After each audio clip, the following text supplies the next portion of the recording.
to England.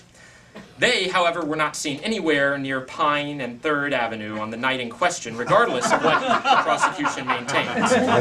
So please put your hands together while you can for Master Payne.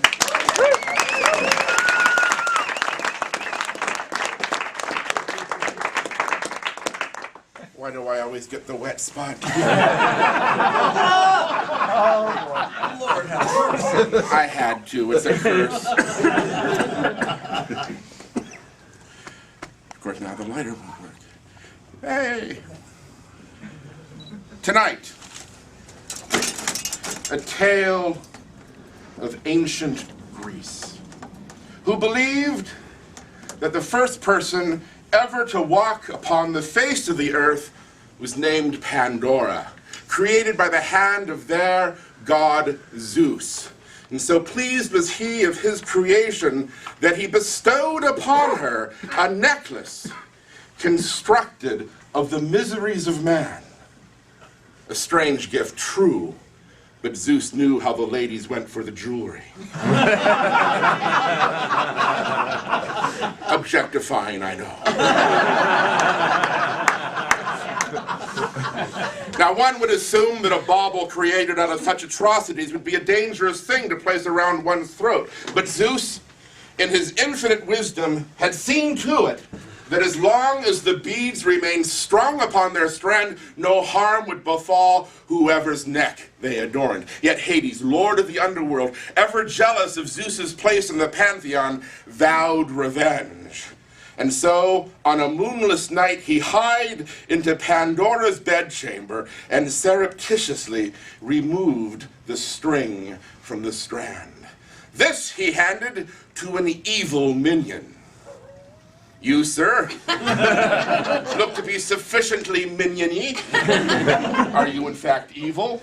Indeed. Good, glad to hear it. Evil minion Zach, I take it, unless you are so evil that you took someone else's name tag. I charge you with guarding that bead string as if your life depended on it. Because it does.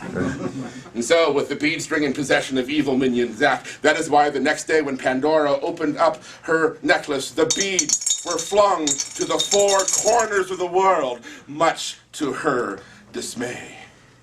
From high atop his throne in Mount Olympus, Zeus saw Pandorra's plight and sent his 2 sons, Pro and Epi, known throughout the halls of Mount Olympus as those rapscallion Metheus boys, to aid Pandorra in her plight.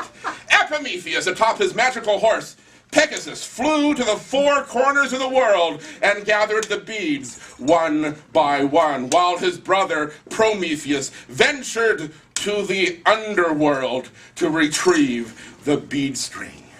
Upon seeing this, Hades instructed evil minion Zach to take a pair of giant scissors. Have you a pair of giant scissors? I do. Whoops. I'm used to performing on a little bit larger table. There we go. Take these giant scissors.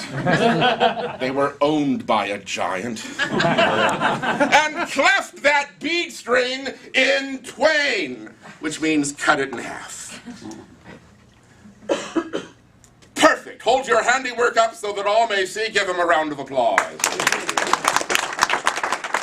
Meanwhile, Epimetheus continued to gather the beads, and Prometheus ventured even closer to the underworld. And so, Hades instructed evil minion Zach to again take those giant scissors and cut the bead strings in half yet again.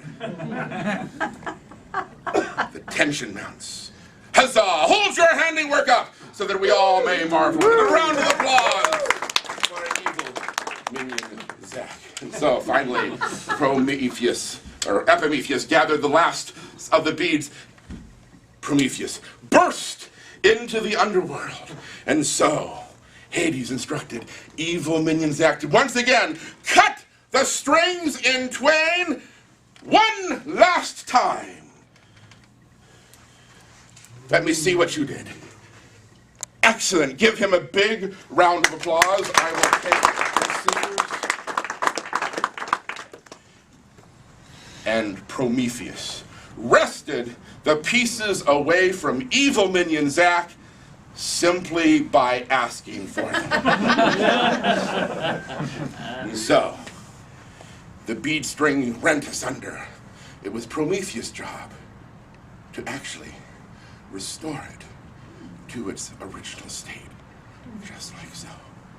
And all that was left was to return it to the strand, and since he was the god of fire, he did it just like so.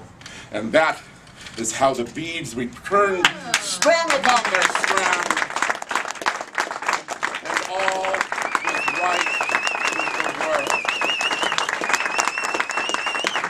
And so pleased was Zeus with what had transpired that he presented unto Pandorra a box. But that's another story.